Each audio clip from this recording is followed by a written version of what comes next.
강원 3사가 실시한 강원도지사 후보 적합도 조사에서 부동층이 30%를 넘는 것으로 나타났습니다. 부동층이 많은 20대, 30대를 위한 정책과 공약이 선거의 중요 변수로 떠올랐습니다. 국내 최대 규모의 미디어 아트 전시관이 강릉에 문을 엽니다. 강릉 경포 권역의 관광지도에 변화가 예상됩니다. 영동 지역의 코로나19 확산세가 꺾이지 않고 있습니다. 동해시는 연말을 맞아 공직자의 사적 모임 금지를 권고했습니다.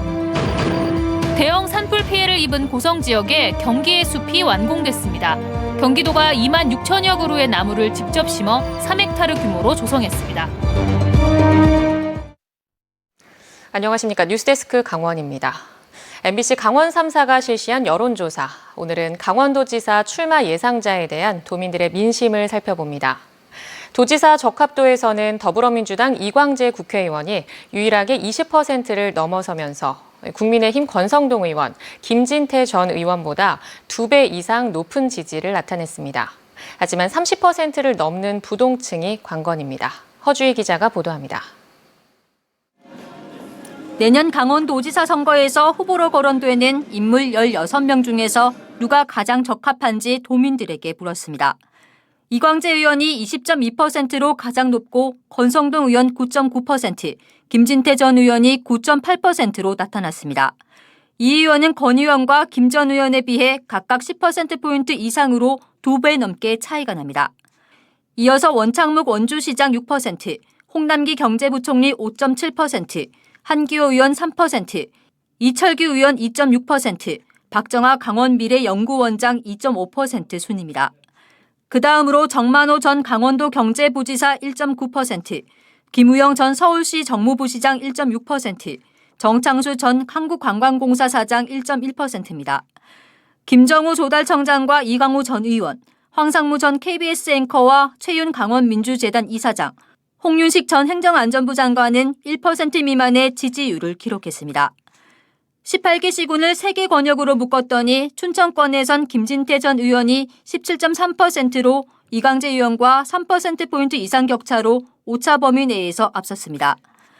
하지만 원주권은 이광재 의원이 21.2%로 원창목 시장에 비해 8%포인트 이상 높았고 강릉권에서도 이 의원이 24.9%의 지지를 받으며 지역 국회의원인 국민의힘 권성동 의원보다 7%포인트 이상 높게 나타났습니다. 춘천과 원주 강릉 시민만 따로 조사했더니 춘천은 이 의원 18.3%, 김 전 의원 17.9%로 오차 범위 내에서 접전 양상을 띄었습니다. 원주에서 이 의원은 23.6%로 원시장보다 10%포인트 이상 앞섰습니다. 다만 강릉에선 권성동 의원이 22.6%로 이 의원과 3%포인트 격차로 오차 범위 내에서 앞섰습니다. 연령대별로 보면 10대와 20대는 권성동 의원과 원창묵 원주시장, 이광재 의원 순으로 모두 5, 6%의 지지율로 오차 범위 내에서 접전이었습니다. 30대는 이광재 의원이 22.1%로 원창묵 시장과 김진태 전 의원에 비해 2~3배 이상 높은 지지율을 기록했습니다. 40대는 이 의원이 34%로 압도적인 지지를 받았고 이어 원창묵 시장과 홍남기 경제부총리가 오차 범위 내 접전 양상을 띄었습니다. 50대 역시 이광재 의원이 27.5%로 가장 높았고 권성동 의원과 김진태 전 의원이 오차 범위 내 접전을 벌이고 있습니다. 60대 이상에서는 김진태 전 의원과 이광재 의원, 권성동 의원이 모두 15% 안팎으로 3자 구도를 형성했습니다. 하지만 도민 전체적으로 볼 때 적합 후보가 없다거나 모르겠다고 답한 비율이 32.5%에 달했습니다. 대선이나 정당별로 지사 후보 공천이 진행되면서 부동층이 앞으로 강원도지사 선택의 변수가 될 것으로 전망됩니다. MBC 뉴스 허주입니다. 강원도지사 적합도 조사에서는 20, 30대 젊은 층, 특히 20대를 중심으로 지지 후보가 없거나 모르겠다는 부동층의 비율이 높게 나타나고 있습니다. 정책과 공약을 특히 중요하게 여기는 젊은 층의 표심을 잡기 위한 전략 마련이 중요해 보입니다. 이어서 박은지 기자입니다. 강원도지사 선거는 아직 후보자들의 면면이 가려지지 않았고 대선의 영향, 높은 부동층 비율로 안개 속입니다. 이광재 국회의원이 강릉을 제외한 도 전역에서 고르게 20%대 우위를 차지했지만 아직 표심을 정하지 않은 부동층의 비율은 30%대로 더 높습니다. 연령별로 보면 젊은 층이 특히 많은데 20대는 34.1%가 적합한 후보가 없다고 응답했고 모른다는 응답도 18.4%에 달해 부동층이 절반을 넘었습니다. 30대도 비슷해 응답자의 41.9%가 지지 후보가 없거나 모르겠다고 답했습니다. 결국 20대, 30대 젊은 층의 표심에 따라 향후 선거 판세가 변화할 가능성이 높아 젊은 세대가 중요시하는 가치, 관심사 등을 반영한 전략 마련이 필요할 것으로 보입니다. 강원도지사 후보 선택 기준을 보면 강릉시에서 후보자 인물론을 조금 더 중시했지만 강원도 전체에서 고르게 정책과 공약, 인물과 능력, 도덕성의 순으로 중요하게 꼽았습니다. 특히 정책과 공약에 대한 중요성은 부동층으로 예상되는 20대, 30대 젊은 유권자일수록 높아져 20대는 51.1%, 30대도 47.3%로 절반가량이 정책과 공약을 가장 중요하게 보겠다고 응답했습니다. 이번 조사는 강원도 내 MBC 3사와 KBS가 한국리서치에 의뢰해 12월 14일부터 16일까지 강원도민과 강릉, 춘천, 원주 시민을 대상으로 무선 면접 방식으로 실시했으며 자세한 사항은 중앙선거관리위원회 홈페이지를 참조하면 됩니다. MBC 뉴스 박은지입니다. 오늘은 비교적 포근한 날씨를 보였지만 내일과 모레 기온이 큰 폭으로 떨어지겠습니다. 내일 아침 최저기온은 동해안은 영하 1도에서 영상 3도, 강원 내륙 영하 8도에서 영하 3도, 산지는 영하 8도에서 영하 6도로 오늘보다 7도가량 낮겠습니다.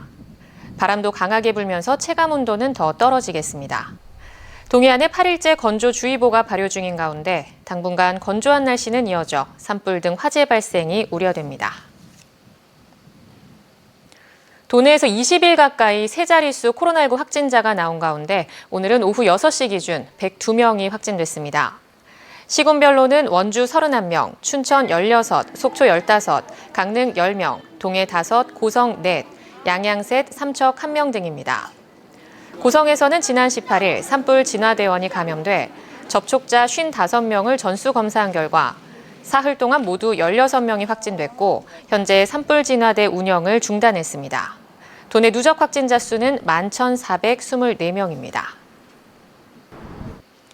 동해시가 연말연시 코로나19 유행 확산을 차단하기 위해 공직자 사적 모임 금지를 권고하고 내부 규율을 강화하기로 했습니다. 동해시는 내년 1월 2일까지 시청 공무원과 출자 출연기관의 타 지역 출장과 방문을 금지하고 친척, 지인 등을 접촉하지 말도록 권고했습니다. 부득이 타 지역이나 다중이용시설 등을 방문한 경우는 사무실 복귀 전에 선제적 진단검사를 실시하도록 했습니다. 아울러 코로나19 방문 접종팀 운영 등 적극적인 백신 접종 홍보에 나서고 식당과 카페 등의 방역 패스 점검도 강화합니다. 2019년 산불이 난 뒤 경기도가 고성군 토성면 성천리 일대에 조성한 경기의 숲이 완공됐습니다. 경기의 숲은 3헥타르 규모의 산림에 경기도가 7억 7천여만 원을 투입해 조성했으며 구절초와 산철쭉, 이팝나무 등 모두 18종 26,183그루를 새로 심었습니다. 또 설악산과 동해가 한눈에 보이는 곳에 전망대와 정자가 설치됐고 산책로 621m도 마련됐습니다. 고성군은 내년 경기도청 이전 시 금강소나무를 답내로 보낼 계획입니다. 세계 최고 기술을 접목한 실감형 미디어 아트 전시관이 이번 주 강릉에서 문을 엽니다. 국내 최대 규모인데 기존의 체험시설들과 연계해 강릉 경포 초당 권역의 관광 지도를 바꿀지 주목됩니다. 김영호 기자가 보도합니다. 집채만한 파도가 금방이라도 화면 밖으로 나와 모든 걸 집어삼킬 듯 부서집니다. 저녁 노을이 진 바닷가에서는 백사장 위로 올라온 파도가 발밑까지 밀려옵니다. 강릉에 새롭게 들어선 실감형 미디어 아트 전시관의 모습입니다. 모두 12개의 전시 공간으로 구성됐는데 메인 전시관에서는 강원의 자연을 시간으로 빚은 아름다움이 펼쳐지고 소나무 숲과 압도적인 파도 등을 실제처럼 느낄 수 있습니다. 평면의 전광판에 입체적인 영상 예술을 구현한 독보적인 기술로 서울 코엑스와 미국 뉴욕 타임스 스퀘어에 전시돼 세계적인 화제를 모았습니다. 관람객이 들어가 있는 전시관 전체가 하나의 작품으로 구성이 되고 거기에 미디어로 풀어낸 여러 가지 영상들로 작품을 만들어낸 것뿐만 아니라 그 영상과 어울리는 음향, 사운드와 더불어서 그 작품과 어울리는 향기까지. 강릉시는 기존의 녹색도시 체험센터 허균 난설원 기념관과 연계해 미디어 아트 전시관이 관광객 체류 시간을 늘릴 것으로 기대하고 있습니다. 전시관을 관람하시는 분들이 주변에 허균 난설원 공원이나 경포호 등을 산책을 하시면서 좀 더 오랜 시간 강릉에 머무를 수 있을 기회가 되었다고 생각합니다. 이미 비슷한 미디어 아트 전시관이 운영되고 있는 제주와 여수에서도 관광객들에게 좋은 반응을 얻고 있습니다. 강릉 경포 초당권역에 들어선 미디어 아트 전시관은 오는 23일부터 본격적으로 운영됩니다. 미디어 아트 전시관은 시유지에 지어져 건물은 5년 뒤에 강릉시에 기부 체납될 예정입니다. MBC 뉴스 김영호입니다.